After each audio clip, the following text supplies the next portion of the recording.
Alors bonjour, ici Antoine, courtier immobilier agréé et président de l'équipe Antoine Alabi. Je voulais faire un petit retour avec vous sur l'année 2020, le marché immobilier de 2020. Nous sommes en fin d'année présentement et les prévisions pour l'année 2021.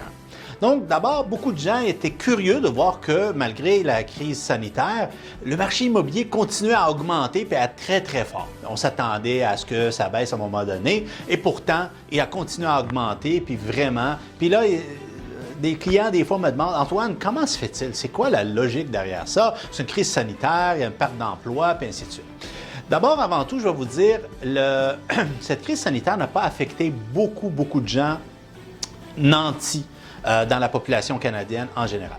Donc, je vous dirais que 50% des Canadiens n'ont pas été du tout affectés par la crise sanitaire. Un autre 29% apparemment, selon les statistiques, très peu affectés. Puis l'autre tranche qui est beaucoup plus petite qui a été affectée par la crise sanitaire, c'est souvent des gens qui sont des locataires, donc qui ont des emplois un petit peu plus précaires au niveau de la restauration ou d'autres métiers. Donc, eux, ils ont beaucoup plus été affectés. Mais vu que ces gens-là ne sont pas des propriétaires et que déjà, il y avait un certain manque d'inventaire dans le marché canadien, ça n'a pas nécessairement eu une influence vers le bas dans le marché immobilier de la vente résidentielle. Ce qui a fait en sorte, par contre, que ça a augmenté beaucoup. D'abord, la baisse du taux d'intérêt. On a des taux historiquement bas. On parle en bas de 2% de taux d'intérêt. L'autre facteur, l'injection massive de l'argent du gouvernement canadien et québécois. On parle de plus de 83 milliards de dollars qui ont été injectés dans l'économie, ce qui a aidé à renforcer un petit peu les moyens des gens d'acheter une propriété. Il y a d'autres facteurs qui rentrent en ligne de compte. Je vous dirais l'impact du télétravail.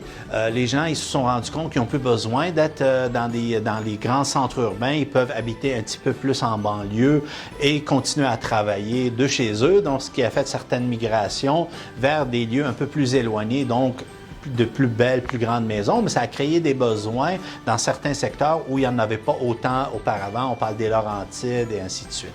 Alors, je vous dirais que le marché immobilier, durant les dernières années, il n'y a pas eu beaucoup de construction non plus. Il y a d'autres facteurs tels que la bourse qui a été très volatile dans les derniers temps. Alors, les gens ils ont préféré retirer un petit peu leur argent de ce qui fluctue beaucoup puis l'investir dans une valeur qu'ils considèrent maintenant comme une valeur refuge, une valeur très importante qui prend de l'importance, qui est l'immobilier, qui est beaucoup plus stable. Et tous ces facteurs-là ont fait en sorte que le marché immobilier a augmenté. Maintenant, en prévision de l'année 2021, je vous dirais que peut-être, selon, encore une fois, les statistiques faites par la PCIQ puis les experts des banques, on prévoit peut-être un début d'année un petit peu plus tranquille, mais l'économie semble être sur sa voie, avec l'arrivée du vaccin, de reprendre du galon et donc il n'y aura pas nécessairement de baisse. Si vous me demandez, est-ce que c'est le temps d'acheter de l'immobilier? Absolument, c'est encore le temps d'acheter parce que la tendance n'est pas à la baisse du tout. Avant que les constructeurs puissent construire suffisamment de propriétés pour combler le besoin de la population, ça va prendre un certain temps et avec l'arrivée du vaccin, ben normalement, les gens vont recommencer à venir, les étudiants étrangers, leurs familles, les travailleurs étrangers, tout ça. Donc, ça va demander plus de propriétés pour les loger, ce qui va faire encore une fois de la pression sur surtout les propriétés unifamiliales. Alors, je vous souhaite un joyeux temps des fêtes. Nous sommes proches de Noël 2020 et je vous annonce qu'on va avoir une très bonne année 2021. N'attendez pas pour acheter de l'immobilier. Achetez de l'immobilier et attendez. Merci et joyeuses fêtes.